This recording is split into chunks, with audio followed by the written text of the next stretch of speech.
গভীর রাতে কানে ফোন চেপে ধরে একাধারে কথা বলছে রহমান। ছোট শালিকা রুমানার সাথে সব কথাবার্তা শেষে ফোন রাখলো। চিন্তিত মন শান্ত হলো কিছুটা। দুহাত পেছনে রেখে আধারে মোড়ানো আকাশের দিকে চেয়ে নিজের করা কাজের উপর নিজে প্রশ্ন করলো। মেয়েকে দূরে পাঠানোর সিদ্ধান্ত নিয়ে কি ভুল করলো? পরক্ষণে নিজেই জবাব দিল, ভুল করেনি। মেয়ের সুরক্ষার উজ্জ্বল ভবিষ্যতের জন্য যে পথ বেছে নিয়েছে তাতে কোনো ভুল নেই। শব্দ তুলে হাতে থাকা মুঠোফোনটা বেজে উঠল। আকাশের দিক থেকে নজর সরিয়ে ভ্রু গুটালো রহমান। এত রাতে তো কেউ ফোন দেবার কথা না।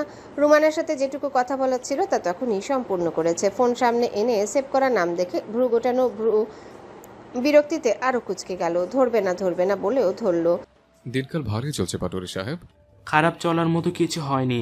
রহমানের দাম্ভিক কথায় ঠোঁট বাঁকালো দিগন্ত। ঘুষি খাওয়ার ফলে হাসতে গিয়ে গালে ব্যথা পেল, কিন্তু তোয়াক্কা করল না। শুনলাম আপনার ছোট মেয়ে জ্বর বাঁধিয়েছে।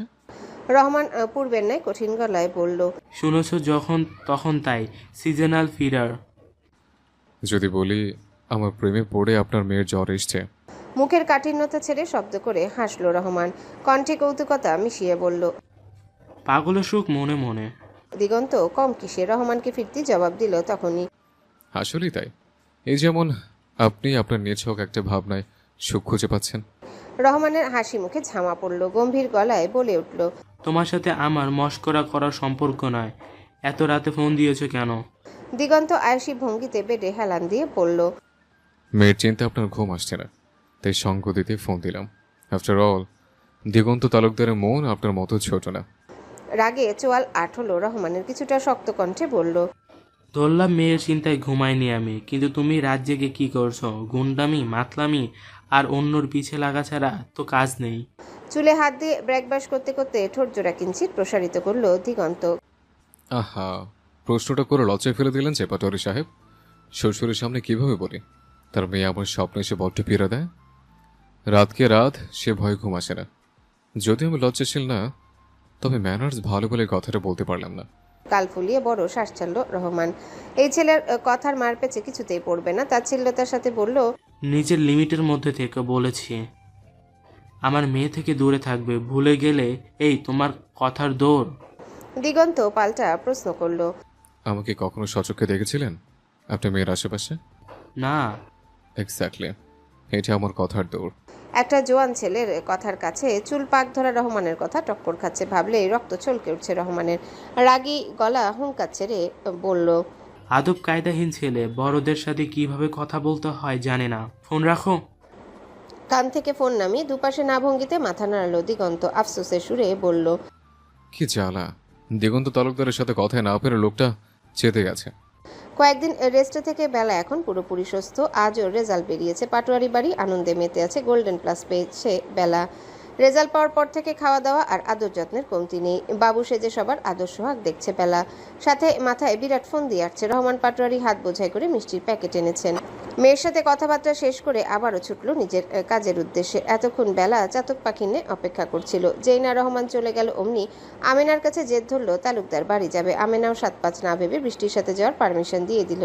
পারমিশন পেয়ে বেলা লাফাতে লাফাতে রুমে এলো। আলমিরা ঘেটে ঘেটে টকটকে লাল রঙে একটা থ্রি পিস বের করলো। আয়নার সামনে গিয়ে গায়ের সাথে জড়িয়ে হেলে দুলে দেখলো নিজেকে কেমন লাগছে। ভালো লাগছে দেখে ঝটপট পরে ফেললো। অতঃপর আবারও আয়নার কাছে এসে একটু সাজলো। ঠোঁট রাঙালো হালকা লাল লিপস্টিকে। কোমর ছুঁই ছুঁই চুলগুলো ছেড়ে দিল। সামনের ছোট চুলগুলোর দুদিক থেকে টেনে এনে একটা ছোট ক্লাচ দিয়ে আটকে দিল। মনের মতো তৈরি হয়ে বৃষ্টির সাথে চললো পাটোয়ারি বাড়িতে। বের হওয়ার সময় দুজনের হাতে মিষ্টি ধরিয়ে দিল আমেনা।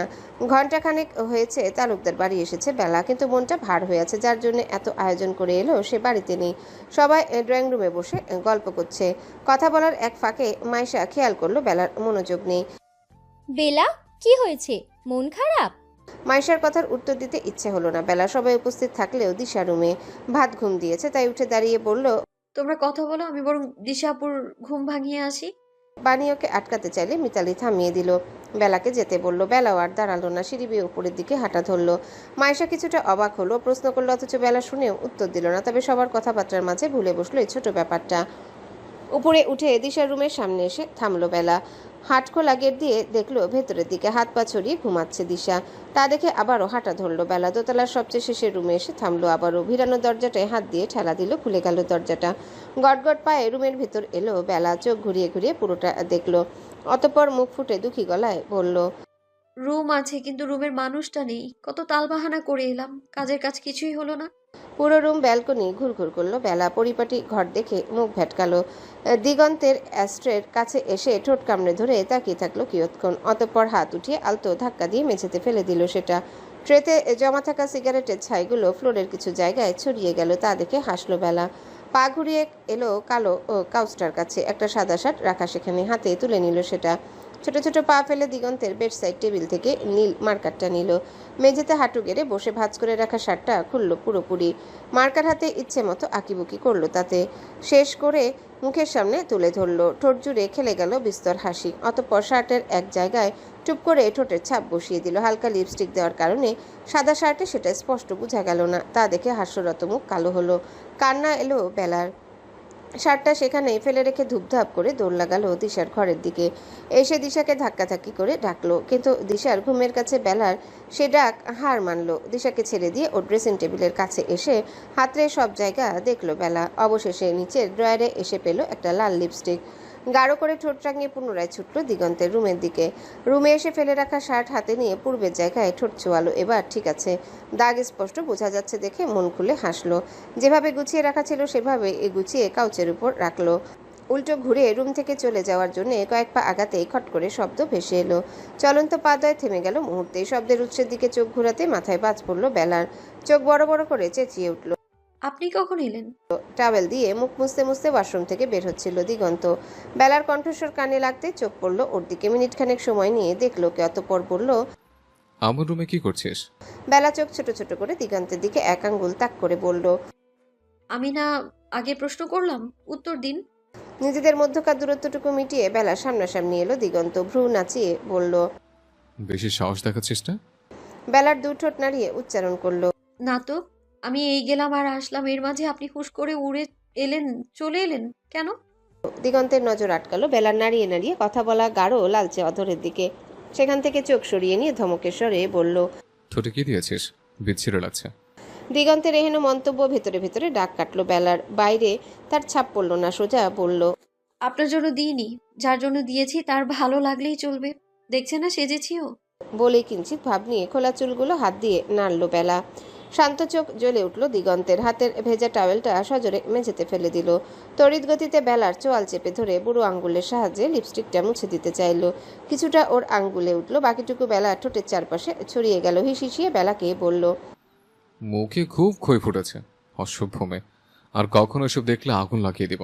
বেলার কোনো ভাবাবেগ নেই। দিগন্তের রাগান্বিত মুখ পানে চেয়েছিল একদৃষ্টে। নাক শিরশির করলো, নেত্রদয় ছাপিয়ে গেল পানিতে। টলমল চোখে ধরা গলায় বলল, রেজাল্ট পাওয়ার পর থেকে আম্মুর ফোন হাতে নিয়ে বসেছিলাম, এক মুহূর্ত কাজ ছাড়া করিনি।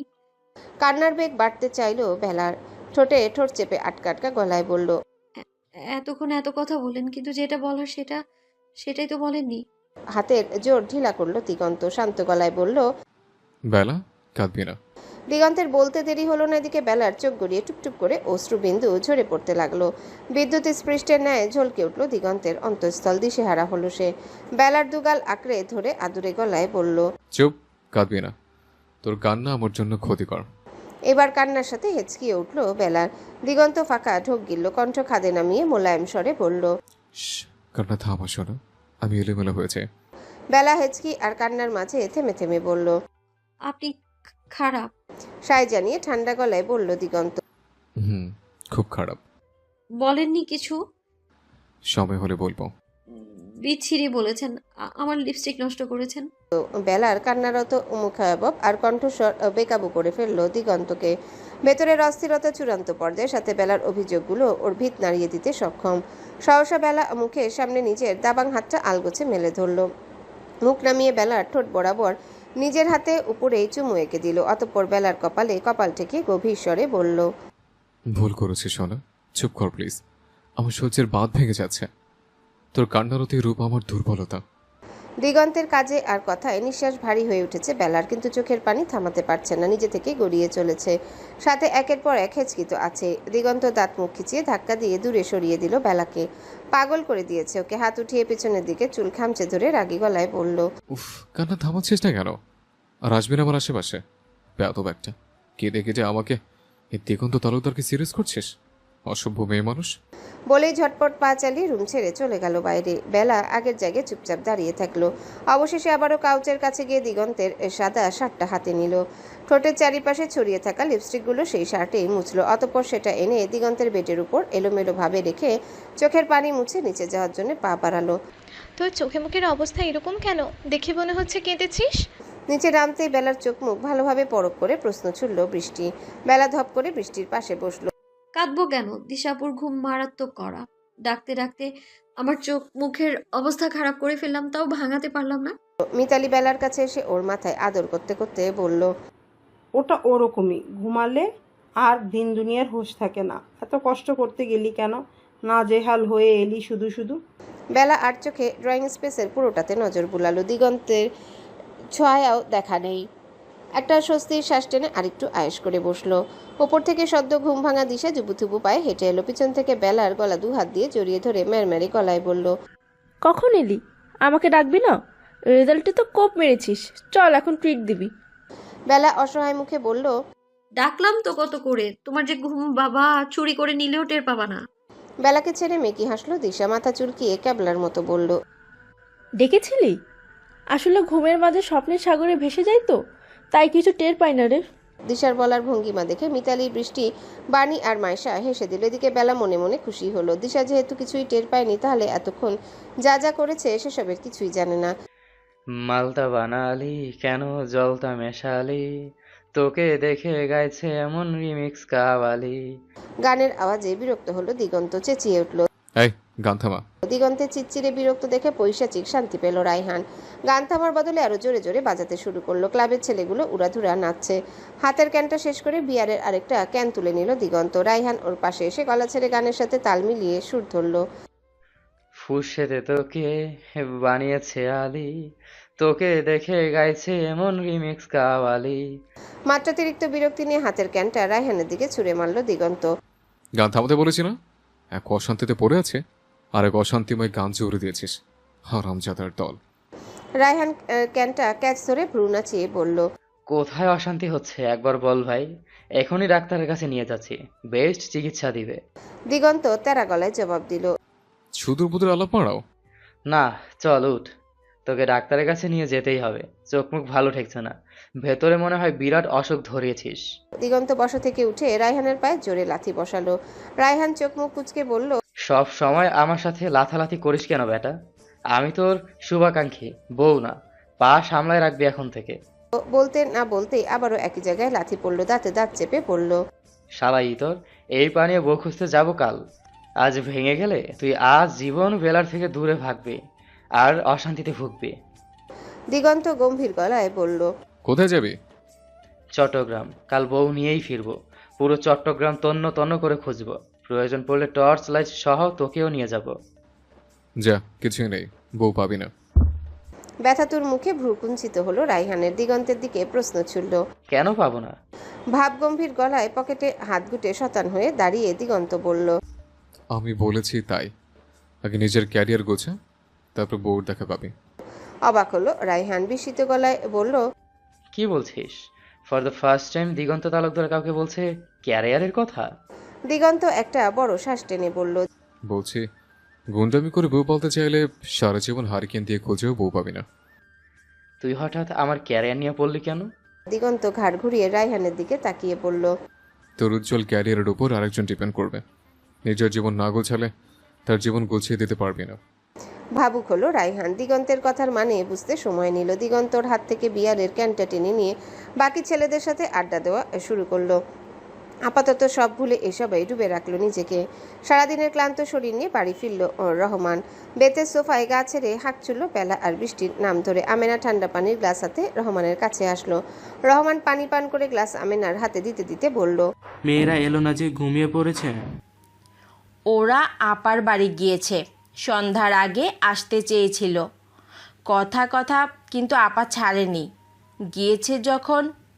রহমানের চোখের মুখের রং পাল্টাতে সময় নিল না। রাগীস্বরে বলল, আমাকে না জানে কেন গিয়েছিলেন? রহমান এহেন গলায় ভরকালো আমেনা। শান্ত সুর। হঠাৎ এত কড়া হয়ে উঠলো কেন তা বুঝলো না। ধীর গলায় বলল, বেলা যেতে চাইলো তাই আমি বৃষ্টিকে সাথে পাঠালাম, সাথে মিষ্টি নিয়ে গিয়েছে। আপনাকে তো যেতেই হতো। ওরা রহমানের ভেতরে আগুন জ্বলছে। এতদিন পর গিয়েছে, এখন গিয়ে জোর করে ওদের নিয়ে এলে বোনের সাথে ঝামেলা বাঁধবে। তাছাড়া ওটা এখন ওর মেয়ের শ্বশুর বাড়ি। হুট করে গিয়ে বেলাকে নিয়ে এলে ও বাড়ির লোক ভালো চোখে দেখবে না। দিগন্তের কথা ভেবে মাথায় দুশ্চিন্তারা জটলা পাকাতে শুরু করলো। ধমকের স্বরে আমেনাকে বলল, আমার কাজ আমি বুঝবো। আর কখনো যদি দেখেছি আমাকে না বলে বেলা ও বাড়িতে গিয়েছে, তাহলে তোমার কপালে শনি আছে। মেয়ে যতদিন বাড়িতে আছে ততদিন ওর খেয়াল রাখো ঠিকভাবে। রেজাল্ট দিয়ে দিয়েছে, কয়দিন পরে ওকে রুমার ওখানে পাঠিয়ে দেব। আমেনার বিস্মিত হয়ে জিজ্ঞাসা করলো, পাঠিয়ে দিবেন মানে কি বলছেন? রহমান পাটোয়ারি। বেলা রংপুর ক্যান্টনমেন্টে পড়বে। রহমানের কথা শুনে আমেনা আকাশ থেকে মাটিতে আছাড় খেলো, যেন কিছুটা ভীতি কণ্ঠে এনে বলল, বেলা তো ঢাকা ক্যান্টনমেন্টে পড়তে চায়, রংপুর কেন? মেয়ে মানুষকে এত পড়তে হবে না। আমার মেয়ে আমার কাছে থেকে যেটুকু পড়বে। আমেনার কথা সম্পূর্ণ করতে দিল না রহমান। চোখ গরম করে তার দিকে তাকালো, ভারী গলায় বলল, বাকি দুই মেয়ে নিজের স্বপ্ন বেছে নেওয়ার স্বাধীনতা দিয়েছিলাম। ওরা যতটুকু চেয়েছিল ওদেরকে এগিয়ে দিয়েছি। বেলাও যা চায় তাই দিব, কিন্তু আমার কথার বাইরে যেতে পারবে না। ওকে রংপুর থেকে পড়া কমপ্লিট করতে হবে। আমেনার মাতৃহৃদয় সায় দিল না রহমানের কথায়।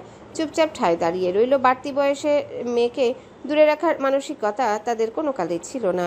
রহমান পাটোয়ারিকেও তার ভালোভাবে চেনা। কোনো কারণ ছাড়া বেলাকে এত দূরে খালার বাড়িতে পাঠানোর সিদ্ধান্ত এমনি নেয়নি।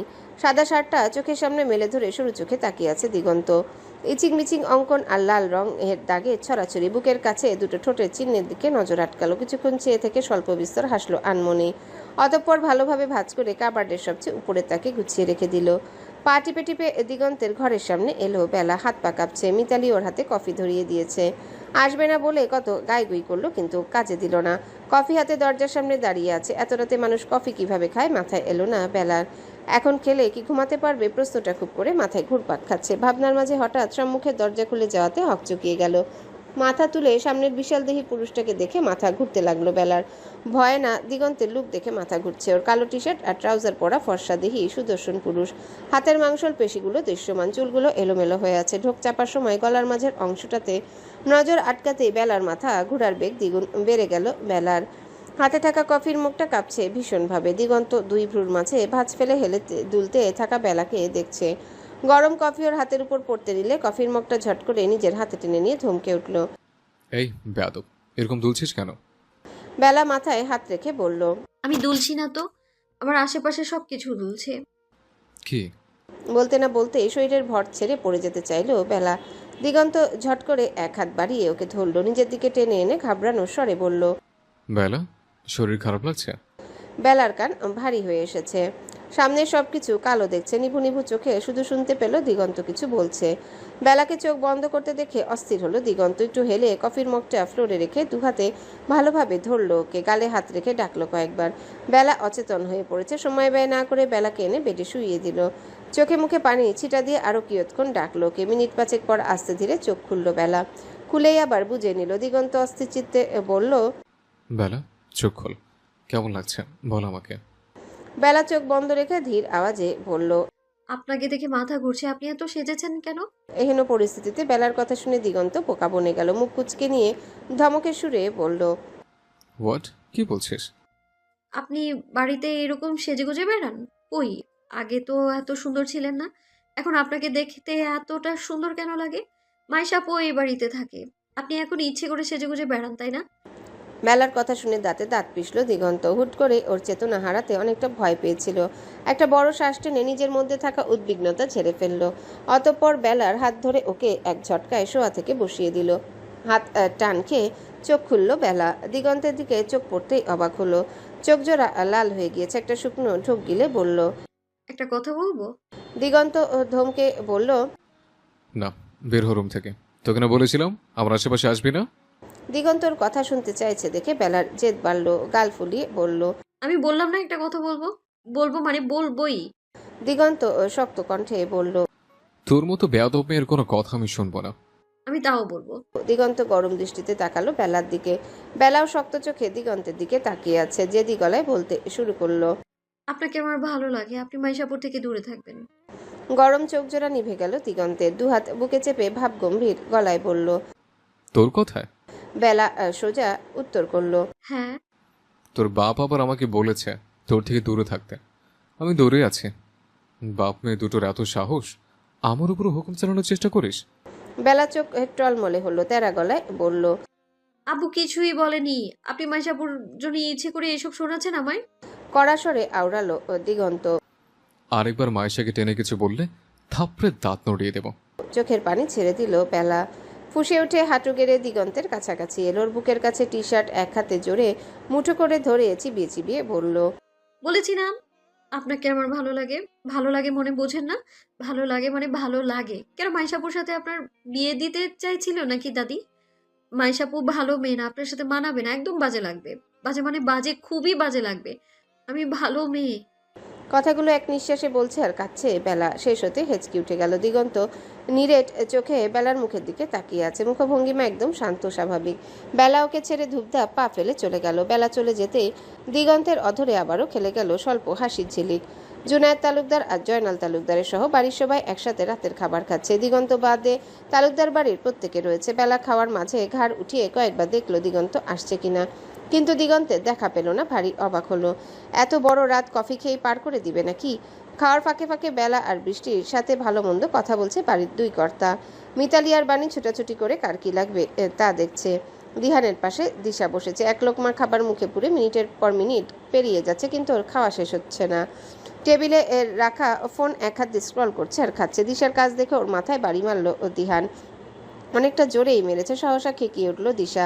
দিহানের দিকে রাগি চোখে তাকিয়ে বলল। মারলা কেন? দিহান ভাবলেশীনভাবে খেতে খেতে উত্তর দিল। ফোন রেখে আগে খাওয়া শেষ কর। সব খাবার শয়তানের পেটে চালান দিচ্ছিস। কামাই করার ঠেলা জানিস বেকুব? আমাকে খাওয়ার খোঁটা দিচ্ছ? দিহান মুখ ভেঙে নিজ খাওয়ায় মনোযোগী হলো। দিশার আউল ফাউল প্যাচাল শুরু হবে এখন, তাই কথা না বলাই ভালো। দিহানের কাছে পাত্তা না পেয়ে দিশা ফুঁসতে ফুঁসতে মিতালির দিকে তাকালো। কি আজব! আমাকে বিয়ে দিচ্ছ না কেন তোমরা? জামাই নেই বলে তোমার ছেলে এইভাবে অপমান করতে পারলো। মায়েশা পাশ থেকে দিশাকে গুতা দিয়ে ফিসফিসিয়ে বলল। বড়রা আছে, একটু তো শরম করো। দিশা বিরস মুখে বাপ চাচাকে দেখলো। ওরা খাওয়া শেষ করে একে একে বেসিনের কাছে চলে যেতে দিশা মুখ লটকে বলা ধরলো। আম্মু, তোমাদের বিয়ের পর একটা মেয়ে হয়েছিল, দিশা নামে। সেই মেয়েটা যে তোমাদের ঘরে বড় হয়েছে, চোখে দেখো না? বিয়ে কবে দিবা? একটা জামাইয়ের অভাবে মেয়েটা সবার কাছে অবহেলিত। দিশার দুঃখের কথা শুনে উপস্থিত সবাই হুহা করে হাসলো। মিতালি দিশার পাতে খাবার দিতে দিতে বলল।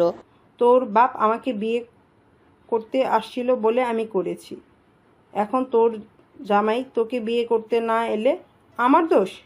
মিতালির কথা শেষ হতে না হতে আরেক দফা হাসির রোল পড়ল সেখানে। দিশার মুখ চুপসে গিয়েছে। ফটর ফটর করে সবার সাথে কথা জিততে পারলেও মায়ের সাথে কোনোদিনও পারে না। কি সুন্দর অপমানটা করলো দিশাকে। জয়নাল হাত ধুতে ধুতে জুনায়েদকে বলল। এখন কি চলে যাবে? জুনায়েদ গাম্ভীর্যহীনভাবে উত্তর করল। দূরত্ব থাকলাম, আজই বাড়িতে থাকবো। জয়নাল একটা ভারী শ্বাস ফেলে বলল। ছেলেটার দিকে একটু নজর দিলেও পারো। বয়স তো আর কম হলো না ওর। ছেলে বিয়ে দেওয়ার বয়সে নিজে বিয়ে করে বসে আছো। ছোট ভাই সূক্ষ্ম খোঁচাটা আজ করতে পারলো জুনায়েদ। পাল্টা জবাব দিল। পুরুষের বিয়ের বয়স হয় না, আর আমি একসাথে দুটা সংসার সামলানোর সামর্থ্য রাখি। যেখানে আমার সমস্যা নেই সেখানে অন্য কারো সমস্যাকে গুণে দেখি না আমি। ভাইয়ের এই দম্ভ সহ্য হয় না জয়নালের। কিছুটা রুচিহীন ভাব নিয়ে বলল। যাকে তোমার আর তোমার ছেলের ব্যাপার, এসব আমি যেতে চাই না। তবে নিজের সুখ শান্তি খোঁজার মধ্যে ছেলের দিকে একটু খেয়াল দিও পারলে। একটা সুন্দর জীবন তিক্ততায় ভরিয়ে দিয়ে কিভাবে যে এত দম্ভ নিয়ে কথা বলো বুঝি না। বলেই নিজ রুমের দিকে অগ্রসর হলো জয়নাল। জুনায়েদ চোখ মুখ শক্ত করে নিয়েছে ওর কথায়। দিশার রুমে ভারী জলসা চলছে। বড়রা সবাই শুয়ে পড়েছে। দিশা, মাইশা, বেলা, বৃষ্টি আর বাণীর অবস্থা এখন এক রুমে। দিহান দু একবার চুপচুপ করে উকি দিয়ে গিয়েছে বাণীকে নিয়ে যাওয়ার জন্য, কিন্তু মেয়ে পার্টি ভাগিয়ে দিয়েছে ওকে। লাজ লজ্জা ভেঙে আর বেশি জোর করতে পারেনি ভদ্র দিহান। কাচুমাচু করে রুমে চলে গিয়েছে।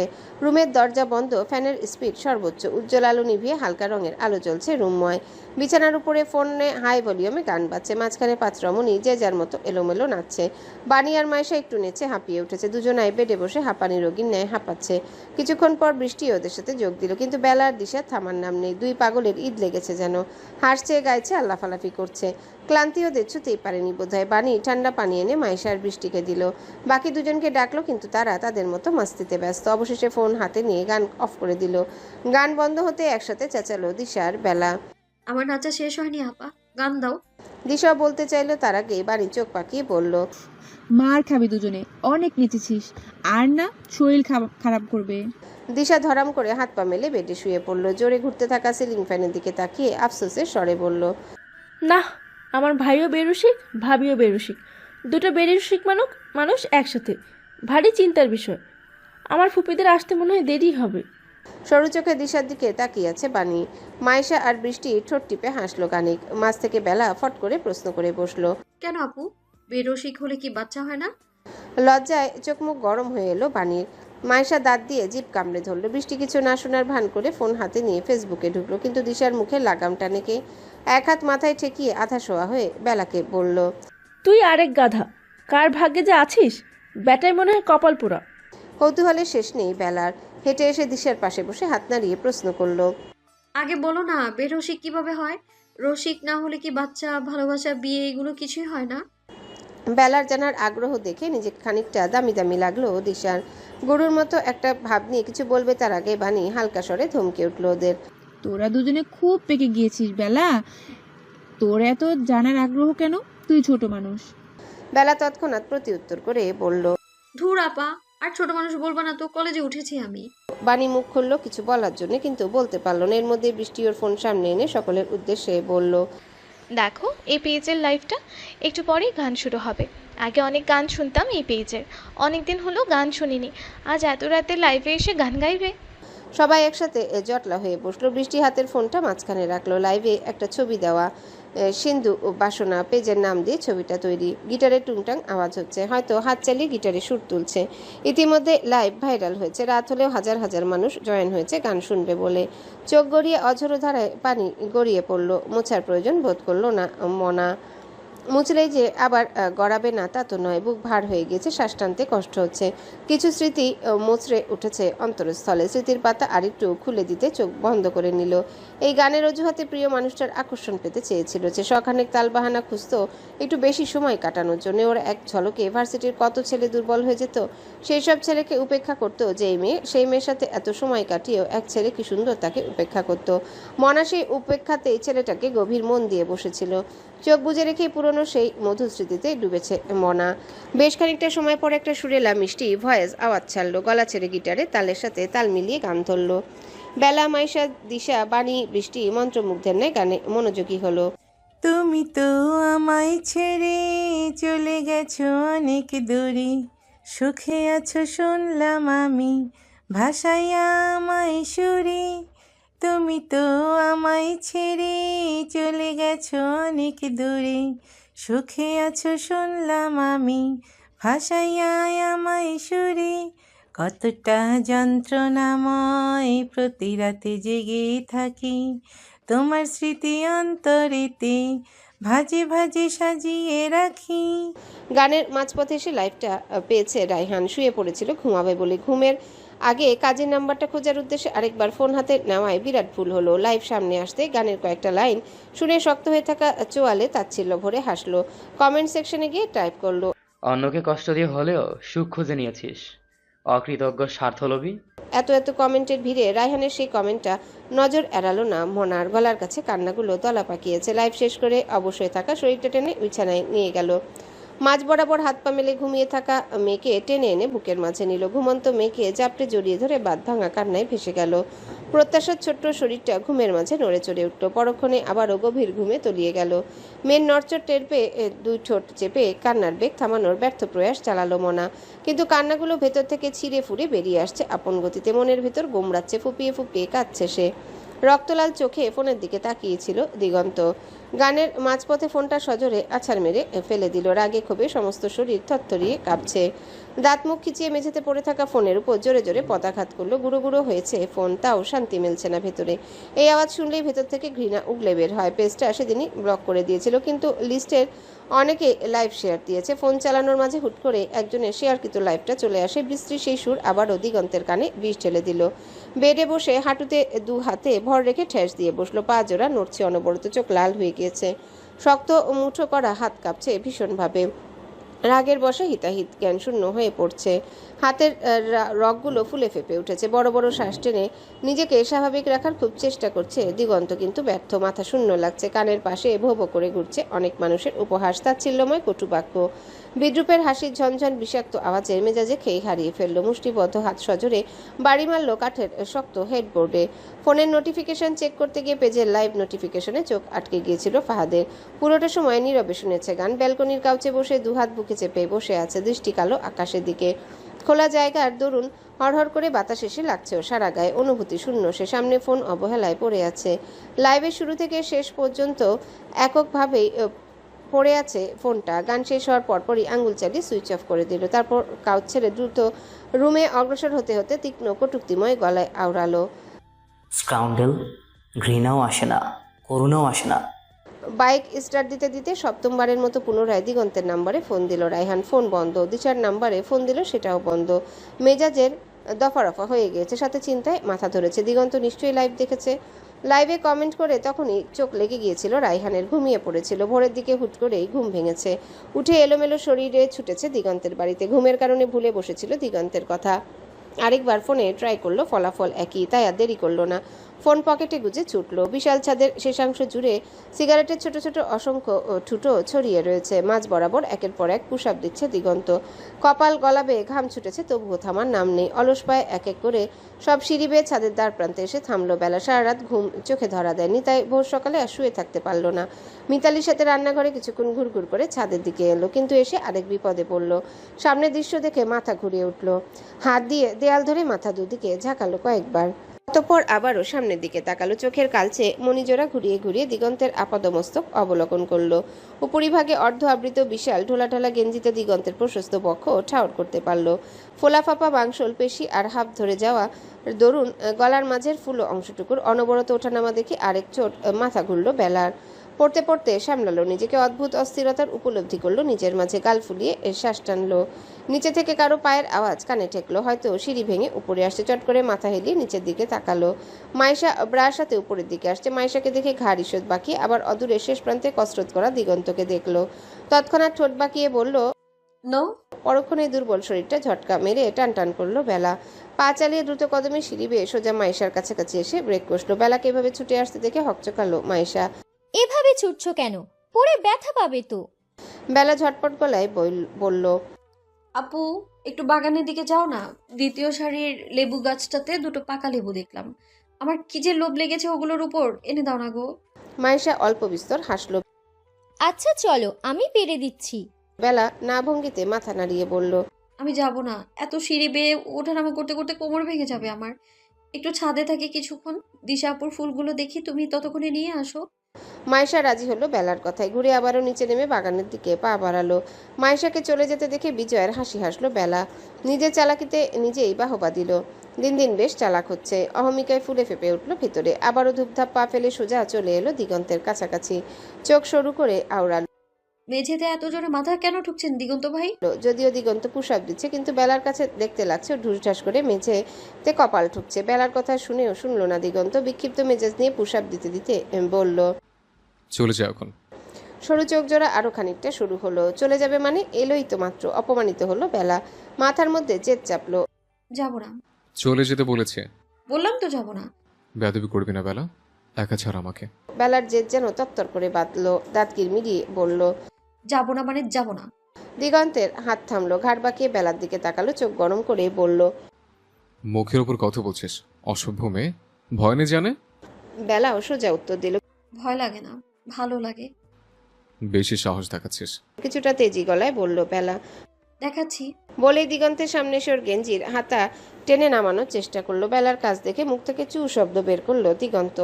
ইদানিং একদম পায় না ওকে, যা বলছে সবসময় তার উল্টোটা করছে, আবার জেদ দেখিয়ে মুখের উপর জবাব দিচ্ছে। পুশ-আপ ছেড়ে মেঝেতেই বসলো দিগন্ত। বেলা ওর দিকে ঝুঁকে গেঞ্জির হাতা ধরে টানাটানি করছে। এখনো খানিকটা থমকে উঠলো দিগন্ত। I short.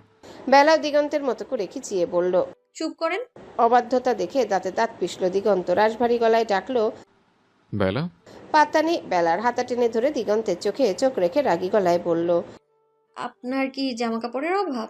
এত ছোটখাটো জামা কেন পরবেন? এ বাড়িতে তো অন্য লোকজন আছে নাকি? আপনি আপনার ফোলা ফোলা হাত ওকে দেখান।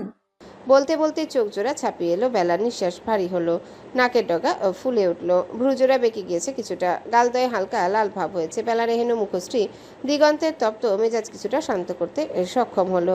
এক আঙ্গুল তুলে বেলার কপালে ঠেকিয়ে রুক্ষ স্বরে বলল, কথায় কথায় চোখে পানি আসে কেন? বলেছি না আমার সামনে এসে কাঁদবি না। চরম বেয়াদব তুই। চোখ থেকে যদি পানি বেরিয়েছে কানের নিচে পড়বে এখন। বেলা নাক টেনে দৃঢ় গলায় জবাব দিল, একবার থাপ্পড় খেয়েছিলাম তো, 2 দিন পর ব্যথা সেরেছিল। এখন মারলে মারবেন, আবার 2 দিন পর সেরে যাবে। বেলার মাত্রাতিরিক্ত সাহস দেখে তাজ্জব হলো দিগন্ত। জ্বলন্ত দৃষ্টি ছুড়ে বলল, মুখের উপর জবাব দিচ্ছিস? অসভ্য। এই তোর বাপের কেরামতি? খুব তো অহংকার নিয়ে ঘুরে, এসব শেখাচ্ছে। হুট করে আব্বুকে টানায় বিরক্ত হলো বেলা। বাঁকানো ভ্রুজোড়া কুচকে নিল, নাকের কাছে কতক ভাঁজ পড়লো তাতে। দিগন্তের হাতটা এখনো হাতের মুঠোয়, সেটাতে একটা জোরালো টান দিল। পরপরই হিসিয়ে বলল, ফুল হাতা শার্ট পরবেন সব সময়। আমি যেমন ফুল হাতা জামা পরি, আপনিও তেমন ফুল হাতা শার্ট পরবেন। তোর সাথে আমার কি? তোর সাথে আমার কি? কথাটা শুনে একটু থমকালো বেলা। ছটফটে ভাব কমে প্রগাঢ় ভাঁজ ফেলে কুচকে রাখা ভ্রুজোড়া শিথিল করলো। চোখে এখনো টলমলে ভাব। সেভাবেই দিগন্তের নেত্রপানে গভীর মায়াবী এক সরল দৃষ্টিতে চাইল। যেদি ভাব ছেড়ে নরম স্বরে আওড়ালো, জানি না। বেলার সম্মোহিত চাহনিতে আটকালো দিগন্ত। স্বভাবসুলভ গাম্ভীর্যতা ছেড়ে দৃষ্টি বেলাতে নিবদ্ধ রেখে শান্ত গলায় বলল, তোর সাথে আমার কি জানিস না? তাহলে এত জোর খাটাচ্ছিস কেন? পরিবর্তন নেই বেলার। পূর্বভঙ্গিতে থেকে জবাব দিল, আমি জোর খাটাই না তো, মনে যা এসেছে তাই করেছি। কি আসছে মনে? শুকনো ঢোক চাপলো বেলা। জড়তাহীন সহজ গলায় উত্তর করলো, বললাম না কয়েকবার আপনাকে ভালো লাগে। আপনি সামনে এলে আপনাকে ছেড়ে বাকি সব কিছু ঝাপসা দেখি আমি। আপনার দিকে খুব ভালোভাবে তাকালে আমার মাথা ঝিম ধরে যায়, দুনিয়াটা গোল গোল করে ঘুরে। আপনার আশেপাশে থাকতে ভালো লাগে আমার, গালিগুলাও ভালো লাগে, একটুও ভয় লাগে না। আপনাকে দেখতে যদি আমার এত ভালো লাগে, অন্যদেরও নিশ্চয়ই ভালো লাগবে। এটা ভাবলেই তো আমার কেমন যেন হিংসে হয় অনেক। ভেতরে জেদ আসে, রাগ আসে, কাঁদতে ইচ্ছে হয় খুব করে। আবার আপনার সাথে কথা বলতে ভালো লাগে, আপনার কণ্ঠস্বর ভালো লাগে, আপনার মুখশ্রী দেখতে ভালো লাগে, আপনার গলার ওই উঁচু জায়গাটাও ভালো লাগে। সব কিছু ভালো লাগে। পুরো আপনিটাকেই ভালো লাগে, খুব বেশি ভালো লাগে আমার। বেলার লম্বা কথা মন দিয়ে শুনলো দিগন্ত। দুজনাই মুখোমুখি বসে আছে, দৃষ্টি একে অপরের দিকে। নিজেদের মাঝে দূরত্বটুকু কিঞ্চিত কমিয়ে বেলার কাছাকাছি এলো। এক হাত উঁচিয়ে চুলের নিচ গড়িয়ে পুরোটা হাতটা গলিয়ে দিল ঘাড়ের দিকে। ঘাড় বেয়ে ঘুরিয়ে নিয়ে মাথা উঁচু করে ধরল। দুজনার মাঝে দূরত্ব খুব বেশি নয়। দিগন্তের উষ্ণ নিঃশ্বাসের উপলব্ধি হতে জমে গেল বেলা। অনুভূতির তারণে দম আটকে এলো। দিগন্ত বেলার ঘাড় মাথা নিজের দাবাং হাতের মাঝে চেপে ধরে নিগুড়ভাবে বলল, নাদান কোথাকার মেয়ে মানুষ তুই। কথাগুলো বড় সময় তোর চোখ মুখ বেয়ে লাজকত উপচে পড়বে, কিন্তু লাজ লজ্জার বিন্দু মাত্র লেশ নেই তোর মধ্যে। সবকিছুতে বেয়াদবি। এরকম বেয়াদব মেয়েকে আমার ভালো লাগে না। ঈষৎ কেঁপে উঠল বেলার শরীর। দিগন্তের এত কাছে এসে কথা বলায় শরীরের লোমকূপ দাঁড়িয়ে গেল। কাপা কাপা গলায় জিজ্ঞাসা করলো, ভালো লাগে বলতে গেলে লজ্জা পেতে হয়? আচ্ছা, পরের বার থেকে লজ্জা পাবো, তাহলে আপনারও ভালো লাগবে আমায়। দিগন্তে সরু চোখে বলল, ভালো লাগবে না। বেলার চোখ ছাপিয়ে এলো আবারও। জোরালো গলায় বলল, লাগবে। দিগন্তের ভাবাবেগ নেই। লাগবে না। কিরমিরিয়ে উঠল বেলা। চোখ মুখ লাল হয়ে গেল। সেকেন্ডের মাঝে টুপটাপ করে গড়িয়ে পড়ল অশ্রুকণা। দাঁতে দাঁত পিষে ফোপাতে ফোপাতে জেদি গলায় বলল, লাগবে লাগবে লাগবে, আপনার আমাকে ভালো লাগতেই হবে। বেলার এহেন জোর জুলুমে আপনা আপনি অধর প্রসারিত হলো দিগন্তের। হুট করে শব্দহীন হাসলো কিছুটা। দিগন্তের হাসি দেখে বেলার কান্না থেমে গিয়েছে। রাগ জেদ অভিমান উধাও হয়ে চোখে মুখে নেমেছে একরাশ মুগ্ধতা। মোহনীয় দৃষ্টি হাস্যরত দিগন্তকে দেখছে সে। বেলার মুখের দিকে কিছুক্ষণ তাকিয়ে থাকলো দিগন্ত। একসময় বেলার ঘাট ছেড়ে ওকে একটু দূরে সরিয়ে দিল। এখন ভালো লাগছে, যা এখান থেকে। তোকে না বলেছি আমার আশেপাশে আসবি না? তোর বাপ আমাকে বলে দূরে থাকতে। আমি এক কথার মানুষ, দূরেই থাকি। তুই বারবার কথার অমান্য করিস, বেয়াদব। বেলা এত কিছু শুনলো কিনা বোঝা গেল না, কেবল ভ্যাবলার মতো তাকিয়ে আছে। দিগন্ত যে ওকে ছেড়ে দিয়েছে সেটাও হয়তো টের পায়নি এখনো। কান ভারী হয়ে এসেছে ওর। দিগন্ত হাসি থামালেও বেলার মনে সেটার প্রতিচ্ছবি গেঁথে গিয়েছে। চোখের সামনে সেই দৃশ্যই ভাসছে শুধু। দুনিয়া দুলছে নাকি বেলার মাথা ঘুরছে সেটা উপলব্ধি করতে পারছে না বেলা। শরীর ক্রমশ অসাড় হয়ে আসছে। বেলাকে টলতে দেখে ধমকালো দিগন্ত, কিন্তু তা কাজে দিল না। ততক্ষণে শরীর ছেড়ে দিয়েছে বেলা। মেঝেতে জোরে মাথা বাড়ি লাগার এক মুহূর্তে দিগন্ত ধরে ফেলল ওকে। গাছ থেকে লেবু দুটো পেরে নিয়ে ভেতরের দিকে হাঁটা ধরল মাইশা। ভোর সকালের কারণে হালকা ঠান্ডা ভাব রয়েছে প্রকৃতি জুড়ে। ঘাসগুলোতে শিশির বিন্দু জমে পিচ্ছিল হয়ে আছে। কিছুটা হেঁটে যেতেই পা স্লিপ করলো ওর। সামলাতে চেয়েও পারল না। লেবু দুটো হাত থেকে উপচে পড়ে গেল। চিত হয়ে ঘন ঘাসের উপর পড়ল মাইশা নিজেও। খোপা করে রাখা লম্বা কেশগুচ্ছ খুলে মুখের সামনে ছড়িয়ে গেল। ব্যথায় কাতরে উঠল মাইশা। সামনে থেকে দুটো আওয়াজ একসাথে পাওয়া গেল। নাকে হাত চেপে চোখ বন্ধ করে রেখেছে রায়হান। মাত্র দিগন্তের বাড়ির গেট পেরিয়ে ভেতরে এসেছে। কোথা থেকে একটা ভারী জিনিস এসেও নাকে আছড়ে পড়লো। নাকটা হয়তো ভেঙে গিয়েছে।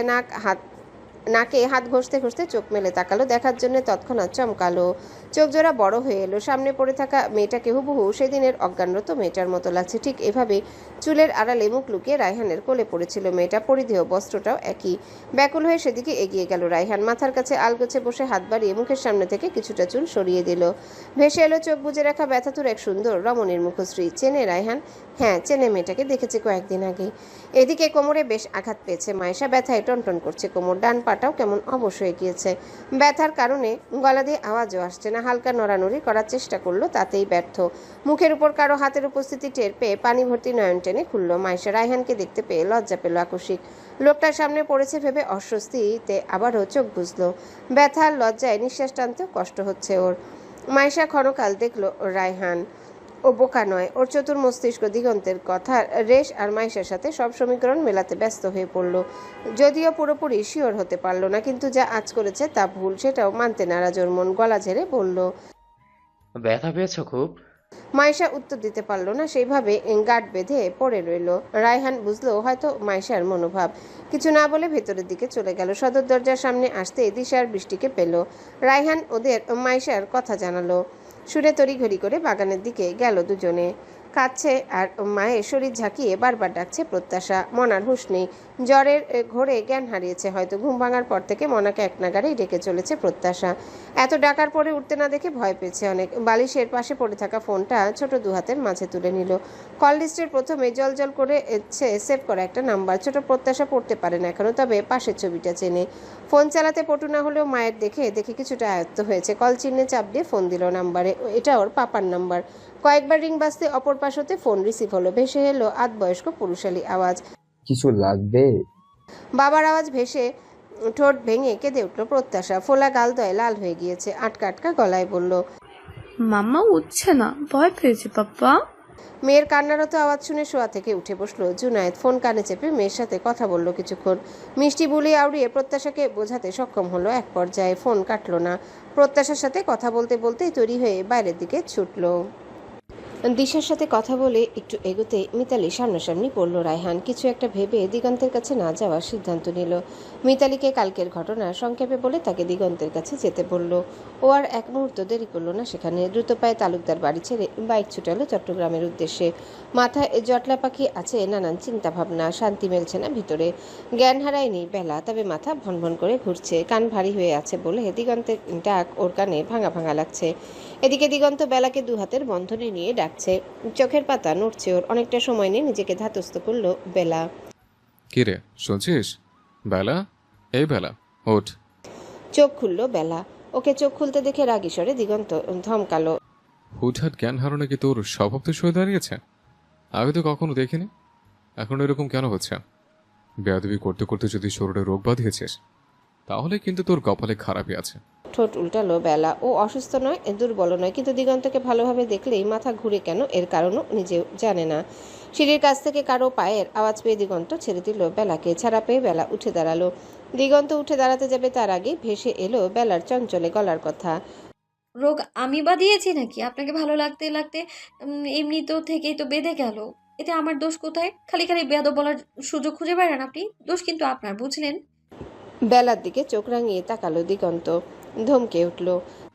বেলা, তাতে বেলার কি? সত্যি বলতে ভয় কিসের? ওর এমনি ভয় লাগছে না, কিন্তু দিগন্তের চোখ রাঙানি দেখে ফুরুত করে উড়াল দিল। বেলাকে যেতে দেখে দাঁড়ালো দিগন্ত, পিছু ঘুরে একটা সিগারেট হাতে নিবে তখনই পেছন থেকে ওকে ডাকলো বেলা। দিগন্ত ভাই। ভ্রুজোড়া এক করে দরজার দিকে চোখ ফেরালো দিগন্ত, দরজা থেকে ঘাড় হেলিয়ে ওর দিকে তাকিয়ে মিটমিটি হাসছে বেলা। দিগন্ত ভ্রু নাচিয়ে বলল, আবার কি? বিস্তর হাসলো বেলা, অতঃপর চটপটে স্বরে বলল, আপনার হাসিটা মারাত্মক ভালো লেগেছে। বলেই গায়েব হলো সে। ওর টিকিটারও খোঁজ দেই আর সামনের দিকে চেয়ে সিগারেটে আগুন দিতে দিতে আবারও শব্দহীন হাসলো দিগন্ত। বেলার পাগলামতে ওর বিক্ষিপ্ত মন মেজাজ কখন ঠিক হয়েছে তা টের পায়নি, তবে বেলা যে ওর উপর বেশ ভালোভাবে মজেছে তা ভেবেই ওর মন প্রশান্তিতে ছেয়ে গিয়েছে। কয়েকটা সিঁড়ি পেরিয়ে আসতে মিতালির মুখোমুখি হলো বেলা। মিতালি ঝড়ের বেগে উপরে উঠছিল। বেলাকে সামনে পেয়ে বলল, হ্যাঁ রে দিগু, উপরে আছে এখনো। মাথা ঝাঁকিয়ে উত্তর দিল বেলা, হ্যাঁ আছে। মাইশা পড়ে গিয়েছে বাগানে, অনেক ব্যথা পেয়েছে মেয়েটা। তুই নিচে যা, আমি দিগুকে বলে আসছি। মাইশার কথা শুনে চোখ বড় হলো বেলার। বাগানে যে পাঠিয়েছিল লেবু আনার জন্য তা বেমালুম ভুলে বসেছে বেলা। হুড়মুড়িয়ে নিচের দিকে ছুটলো মাইশাকে দেখার জন্যে। কোমরের ব্যথাটা একটু কম থাকলেও পায়ের অবস্থা আগের মতোই রয়েছে। ডান পায়ে কোনো বল পাচ্ছে না মাইশা। কোমরে চিনচিনে ব্যথার প্রভাবে ওর চোখ মুখ নীল হয়ে গিয়েছে। দিশার বাণী ওর পাশে বসে ওর ভালো মন্দ দেখছে। বেলা অপরাধীর ন্যায় চুপ করে এক জায়গায় দাঁড়িয়ে আছে। ও অযথায় লেবু আনতে না পাঠালে মাইশা পড়ে যেত না। বৃষ্টি মাইশার ডান পা পরক করে বলল, হয়তো ফ্র্যাকচার হয়েছে, ডাক্তারের কাছে নিতে হবে। তা শুনে দিহান ব্যস্ত হয়ে পড়ল। জয়নাল মাইশার রুমে এসে মাইশাকে তৈরি করে দিতে বলল। ফেরার আগে জুনায়েদের খোঁজ করলো, কিন্তু পেল না কোথাও। বুঝে নিল সে জুনায়েদ এই সাত সকালে কোথায় যেতে পারে। মাইশার কথা জানতেই দিগন্ত এক মুহূর্ত দেরি করলো না। মাইশার কাছে এসে ওর হালচাল দেখে দিহানকে বলল গাড়ি বের করতে। মাইশা উঠে দাঁড়াতে পারল না। কোমরের ব্যথায় সোজা হওয়া কষ্টকর। কয়েকবার চেষ্টা করে উঠতে পারল না মাইশা। দিগন্ত আর জয়নাল মিলে ওকে ধরে গাড়িতে তুলল। এতক্ষণ মাইশাকে নিয়ে অপরাধবোধে ভুগলেও মুহূর্তে সেটা আবার ক্রোধে পরিণত হলো। দিগন্ত মাইশাকে ধরেছে, মাইশাও দিগন্তকে চেপে ধরেছে। ওদের এত কাছাকাছি দেখে শরীরে আগুন ঝলকে উঠল বেলার। মনে হলো কোনো প্রিয় জিনিস ওর কাছ থেকে কেউ কেড়ে নিয়েছে। ক্ষোভ আর জেদের ভারে দাঁতে দাঁত পিষে কিরমিরিয়ে উঠল। চোখ জোড়া অসম্ভব রকমের লাল হয়ে গিয়েছে। আর একটু হলে পানি গড়িয়ে পড়বে। মাইশাকে নিয়ে দিগন্ত আর দিশা যাবে। অফিসের গুরুত্বপূর্ণ মিটিং আছে, জয়নাল যেতে পারবে না। দিহানও মাইশাকে নিয়ে হাসপাতালে যাচ্ছে। এদিকে এত বড় মিটিংও একা সামলাতে পারবে না। জুনায়েদকে বারবার ফোন দিচ্ছে, কিন্তু নো রেসপন্স। জয়নালের চিন্তিত মুখ দেখে প্রশ্ন ছুড়ল দিগন্ত, কিছু হয়েছে? জয়নাল আগ বাড়িয়ে জুনায়েদের কথা কিছু বলল না। স্মিত হেসে বলল, অফিসের এত কাজ সামলাতে খুব কষ্ট হচ্ছে। বয়স তো হলো অনেক, সারা জীবন দখল সামলাতে গেল। দিয়ান যেহেতু হাল ধরেছে, কিন্তু ওর একার বর্ষা তো সব ছেড়ে দেওয়া যাবে না। এসব নিয়ে চিন্তায় আছি। যাই হোক, তোমরা যাও দ্রুত। মেয়েটার ব্যথা বাড়ছে, দেখি আমি অফিস থেকে যেতে পারলে যাব। জয়নালের আকার ইঙ্গিতের কথা ধরতে পারল দিগন্ত। ঘুরে ফিরে ওকে ব্যবসার হাল ধরতে বলল, তবে কথাগুলো ভুল বলেনি সে। দিগন্ত একটা দীর্ঘশ্বাস ফেলে গাড়ি স্টার্ট দিল। ওর পাশে দিহান আর পেছনে মাইশাকে আধা শোয়া করে ধরে আছে দিশা। বেলা বাড়ার সাথে সাথে তালুকদার বাড়িতে হাজির হলো রহমান। সারা রাত ছটফট করে কেটেছে। আর রাতে বৃষ্টিকে কতবার ফোন দিয়েছে তার ইয়াত্তা নেই। মেয়ে আর বোনের সাথে ভালো মন্দ কথা বলে দেরি করেনি। বৃষ্টি আর বেলাকে নিয়ে চলে এসেছে। মিতালি রাগারাগি করেছে এত সকালে যেতে দিবে না। রহমান ওকে ভুলিয়ে ভালিয়ে মেয়েদের নিয়ে এসেছে। বাণীকে আনতে চাইলে বাণী এলো না। মাইশা অসুস্থ, এই অবস্থায় বাপের বাড়ি যাওয়াটা শোভা পায় না। আসার সময় বেলা খুব বেশি কথা বলেনি কারোর সাথে। হাসি খুশি চঞ্চলতা মূর্ছা গিয়েছে। ফেরার পথে পুরো রাস্তা চুপ করেছিল। রহমান মেয়ের নরম কাটা দেখে সংকুচিত হলো ভেতরে। পরক্ষণে নিজের ভাবনার উপর নিজেই হাসলো। বেলা ছোট, এত ভয় পাওয়ার কিছু নেই। বাড়ি ফিরে কারোর সাথে কথা না বলে রুমে চলে এলো। বেলা জামা কাপড় না ছেড়ে সেভাবেই শুয়ে পড়ল। মন ভালো না থাকলে হয়তো শরীরও সাথ দেয় না। মেজাজ খিটখিটে হয়েছে। সারা রাত ঘুমায়নি। শুয়ে কিছুক্ষণ ঝিম মেরে পড়ে রইল। কোনো এক সময় ঘুমিয়ে গেল।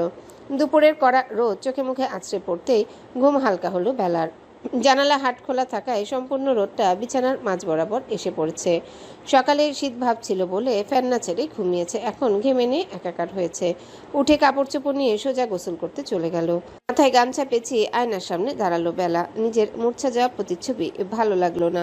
ঠোঁট টেনে হাসার চেষ্টা করলো, হাসি এলো না, বরং মাইশা দিগন্তের ধরাধরি ভাসলো মনে। কেমন একটা বিতৃষ্ণা ভাব ছেয়ে গেল অন্তরে। ঘরে তির্যক রোদটা ওর রাগে ঘি ঢালছে হয়তো। বড় বড় পা ফেলে টেবিলের কাছে গিয়ে ধুমধাম শব্দ তুলে জানালা লাগালো। ফিরে যেতে নিলে চোখ পড়লো একটা বক্সে। সরু চোখে কৌতূহল বশত বক্সটা হাতে নিল বেলা। খুলতেই নানান ডিজাইনের ফিঙ্গারিং বেরিয়ে আসলো। চোখ জোড়া চিকচিক করে উঠলো বেলার। পুরো বক্সটা এনে বিছানার উপর সব ঢেলে দিল। রিংয়ে ছোটখাটো একটা দোকান বের হলো, সাথে একটা স্টিকি নোট। নোটটা মেলে ধরতেই ভেসে উঠলো একটা লেখা, আরো ভালো করে পড়াশোনা কর বেয়াদব। শেষের বেয়াদব দেখে ফিক করে হেসে দিল বেলা। দিগন্ত দিয়েছে তাই স্পষ্ট, আজ তো মহাব্যস্ত, নিশ্চয়ই কাল রেজাল্টের পরে দিয়েছে। বেলা ও বাড়ি যাওয়ায় আজ পেল। রাগ ঢাক সব কোথায় হারালো কে জানে। খুশি মনে একটা একটা করে রিং হাতে দিচ্ছে, আবার চোখের সামনে মেলে ধরে দেখছে কোনটা কেমন মানাচ্ছে। মাইশাকে বাড়িতে আনা হয়েছে, পায়ে ছোট ফ্র্যাকচার হয়েছে, 1 মাস বেড রেস্ট দিয়েছে ডাক্তার। কোমরের মাংসে চাপ পেয়েছে অনেকটা, ওষুধ আর স্প্রে দিয়েছে তার জন্যে। বাড়ি ফিরে বেলা কেয়ার পেল না দিগন্ত। মিতালির কাছে শুনেছে রহমান এসে তাড়াহুড়ো করে মেয়েদের নিয়ে গিয়েছে। তা শুনে ভেতরে ভেতরে অনেকটা আনন্দ পেল সে। পটোয়ারি সাহেব ভয়ে আছে, এদিকে তার পিচ্চি মেয়ে বাঘকেও বাঘ ভাবে না, বাঘের কাছে বন্দী হওয়ার জন্য প্রস্তুতি নিচ্ছে। মাঝখানে একটু আফসোসও করলো, মেয়ে নিয়ে পটোয়ারির অহংকার চূর্ণ হবে বোধ হয়।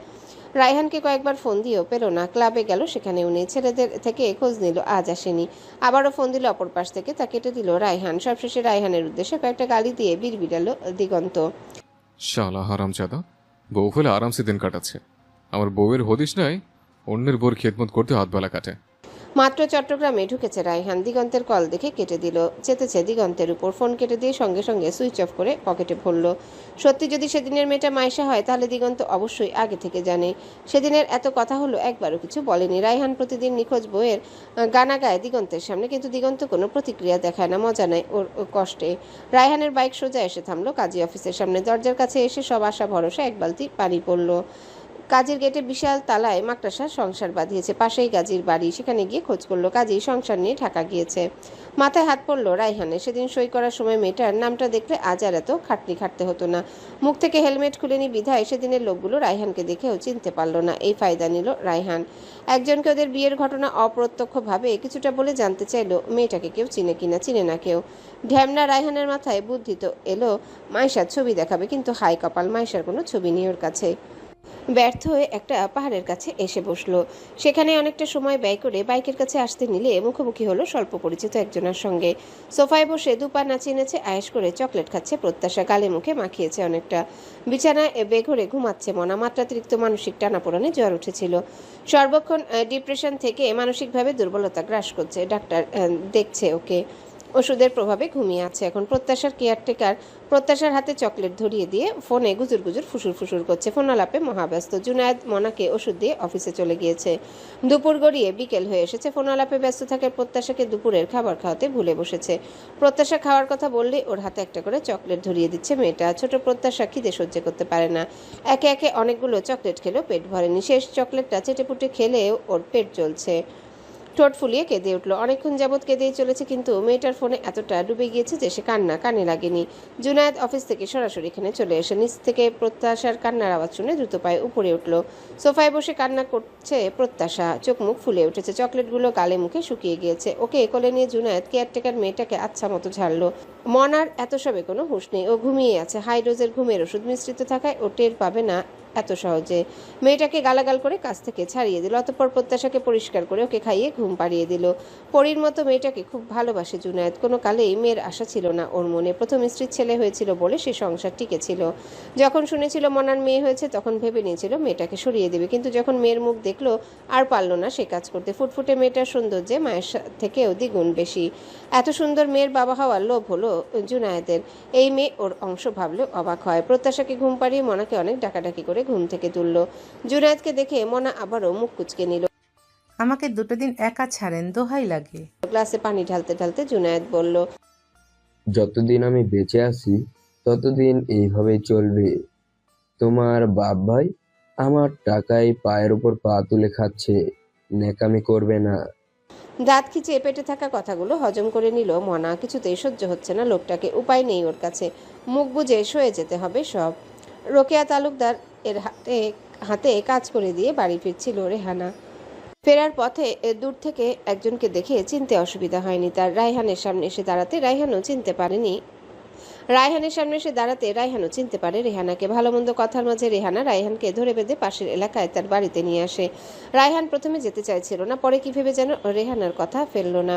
ঘরে যা ছিল তাই দিয়ে রায়হানকে আপ্যায়ন করলো রেহানা। সকালে না খেয়ে বেরিয়েছিল রায়হান। খিদের চোটে পেট শুকিয়ে গিয়েছিল, কিন্তু বউ খোঁজার ধান্দায় খাওয়া দাওয়া সব ভুলে বসেছিল। হাত মোছার জন্য কাপড় এগিয়ে দিয়ে রেহানা বলল, ওই বাড়ি যাবে না, তোমরা যাওয়ার পর বাড়িটা ফাঁকা হয়ে গেছে। খালা খালুজান আর আমি 3টা মানুষ এত বড় বাড়িতে একা ঘুরঘুর করি। ঢোক চাপলো রায়হান। কাউকে কিছু না জানিয়ে চলে এসেছে চট্টগ্রামে, ফোনটাও অফ করে রেখেছে। রেহানাকে বলল, আমি গুরুত্বপূর্ণ কাজে এসেছিলাম খালা, হাতে সময় নেই বেশি, এখনই ঢাকা চলে যাব, সময় করে আবার চলে আসব, সবাই একসাথে। রায়হানের তারা দেখে রেহানা মুচকি হেসে বলল, আচ্ছা আইসো আবার। সকাল থেকে ওই বাড়িতে ফোন দেই, কেউ ধরে না, মাইশিকেও ফোনে পাই না, কি যে করে মাইয়াটা। মাইশা যে পড়ে গেছে সে কথা বলতে নিয়েও থেমে গেল রায়হান। দূর থেকে মেয়ের অসুস্থতার কথা শুনে হয়তো চিন্তায় মরবে রেহানা, অযথা চিন্তা বাড়ানোর প্রয়োজন বোধ করলো না সে। কাল বৃষ্টি আর বেলা এসেছিল ও বাড়িতে, তাই হয়তো ব্যস্ত আছে। যতই ব্যস্ত থাকুক, ওর সাথে কথা না বললে মনে শান্তি পাই না। মেয়েটা ছাড়া আমার আর আছেই কি, ওর জন্যই বাইচা আছে এখনো, না হলে কতদিনে।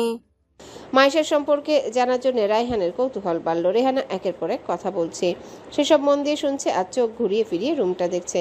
বাড়িটাতে দুটো ঘর, রায়হান যেটাতে বসেছে সেটা বেশ সাজানো গোছানো বড় ঘর, আর পাশে একটা ছোট ঘর। রেহানার কথা শেষ হলে রায়হান বলল চলে যাবে এখন। রেহানাও ব্যস্ত হয়ে পড়ল। রায়হানকে রুমে বসতে বলে কি যেন আনতে চলে গেল। রেহানা যাওয়ার পরপরই রায়হান উঠে দাঁড়ালো। পাশের স্টিলের তৈরি ড্রেসিং টেবিলের সামনে এসে ভ্রু কুচকে সবকিছুতে নজর বোলালো। মেয়েলি কয়টা সাজগোজের জিনিস সাজিয়ে রাখা, সেগুলো হাত দিয়ে নেড়েচেড়ে নামগুলো মুখস্থ করলো রায়হান। কেন করলো তা জানে না। ফোন বের করে আবার কিছু কিছু জিনিসের ছবি তুলে নিল। সবশেষে মাইশার একটা হেয়ার ব্যান্ডে নজর আটকালো রায়হানের। সেটা হাতে নিতে একটা মিষ্টি ঘ্রাণ এসে ঠেকলো নাসারন্ধ্রে। শ্যাম্পুর স্মেল। কি শ্যাম্পু ইউজ করে মেয়েটা জানার জন্য উদ্গ্রীব হলো রায়হানের মন। নাকের কাছে এনে বড় বড় কয়েকটা শ্বাস টানল সে। বাইরে থেকে রেহানার আওয়াজ পেয়ে তড়িঘড়ি করে ব্যান্ডটা পকেটে ভরল রায়হান। 2 কদমে গিয়ে আবার বিছানার উপর বসে পড়ল। রেহানা একটা ব্যাগে দুটো আচারের বয়াম এনে রায়হানের হাতে ধরিয়ে দিল। রায়হান কিঞ্চিত হাসলো। গতবার রেহানার হাতের আচার খুব পছন্দ হয়েছিল রায়হানের। খেতে বসে আচারের অনেক প্রশংসা করেছিল রায়হান। রেহানা সেটা মনে রেখেছে। তা দেখে মনে মনে রায়হান ভেবে ফেললো, যদি রেহানা শাশুড়ি হয় তবে খারাপ না, জামাই আদর ভালোই জুটবে ওর কপালে। অতঃপর রেহানা থেকে বিদায় নিয়ে বেরিয়ে পড়লো রায়হান। ঢাকা গিয়ে বাকি সবকিছু দেখবে। দিগন্ত জানে সব, ইচ্ছে করে ওকে নাচাচ্ছে, তা বেশ টের পেয়েছে রায়হান। পাটোয়ারি বাড়িতে দুপুরের খাবার খেতে বসেছে সবাই। 2 মেয়েকে দুপাশে নিয়ে খাচ্ছে রহমান। ওদের একপাশে রাসেল বসেছে। আমেনা রিনা খাবার বেড়ে দিয়ে ওরাও বসেছে খেতে। খাবার মাঝ পর্যায়ে গিয়ে রহমান বৃষ্টিকে বলল, কালকে বাড়িতে থাকবে, তোমাকে দেখতে আসবে। রহমানের কথা শুনে গলায় খাবার আটকে এলো বৃষ্টির। চোখ জোড়া ছলছল হয়ে এলো। রহমানের দিকে তাকিয়ে বলল, আমি এখনই বিয়ে করতে চাই না আব্বু। একবার বিশ্বাস করে ঠকেছি, আবার কাউকে বিশ্বাস করতে ভয় হয়। নিজেকে স্বাভাবিক করতে আমার আরও সময় প্রয়োজন। রহমান মেয়ের দিকে শান্ত চোখে চেয়ে বলল, তুমি মানুষ চিনতে ভুল করেছিলে, তাই ঠকেছ। আমার মানুষ চিনতে ভুল হয় না আম্মা। তোমার বিয়ের কথাবার্তা অনেকদিন আগে ঠিক হয়েছিল। কাজের সূত্রে ছেলে ব্যস্ত ছিল, আর তোমার পড়াশোনার কথা ভেবে এতদিন কোনো আলোচনা করিনি এ বিষয়ে।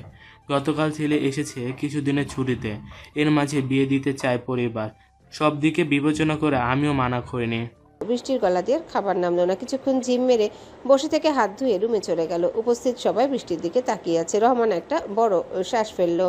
একদিকে বেলার চিন্তা, অন্যদিকে বৃষ্টির চিন্তা। বৃষ্টি যখন জানবে পরিবারে একই, তখন রহমান কিভাবে ওকে সামাল দেবে তা ভেবে চিন্তায় মাথা খারাপ হয়ে আসছে তার। রাসেল রহমানকে বলল, আর একবার খোঁজ নিব ভাবছি। একবার মেয়েটা মরতে মরতে বেঁচেছে, আমার মন মানছে না ভাই। রক্ত তো এক। যদি রহমান চোখ রাঙিয়ে তাকালো ভাইয়ের দিকে। ইশারায় চুপ থাকতে বলল। রাসেল খুব জোরে কথাটা বলেনি বিধায় আমেনা আর রিনা শুনতে পেল না কিছু। বেলার খাওয়া দাওয়া সব উড়ে গিয়েছে। খুশিতে আত্মহারা সে। আপার বিয়ে মানে মজা আর মজা। এর মাঝে আমেনা মন ভার করে বলল, আপনি তো আগে কিছু বলেননি। আমার আবার বৃষ্টির জন্য একটা ছেলেকে খুব ভালো লেগেছিল। আপনাকে সেদিন বলতে চাইছিলাম, ব্যস্ত ছিলেন তাই আর বলা হলো না। রহমান খেতে খেতে বলল। কার কথা বলছো? আমেনা স্বামীর দিকে চেয়ে বলল, দিগন্তের একটা বন্ধু এসেছিল না, রায়হান নাম, ওর সাথে সেদিন দেখা হয়েছিল। ছেলেটার ব্যবহার খুব মনে ধরেছে আমার। নিজে থেকে মাঝখানে ঠাস করে বলে বসলো বেলা, ধুর, তোমার পছন্দ বৃষ্টি আপার সাথে রায়হান ভাইকে একদমই মানাবে না। আর রায়হান ভাইয়ের প্রেমিকা আছে বলেছিল দিগন্ত ভাই। বেলার কথা শুনে মিইয়ে গেল আমেনা। সব কথা ছেড়ে বেলার মুখে দিগন্তের নাম শুনে ঝট করে ওর দিকে তাকালো রহমান। ভাবগম্ভীর গলায় বলে উঠল, দিগন্ত বলেছিল মানে?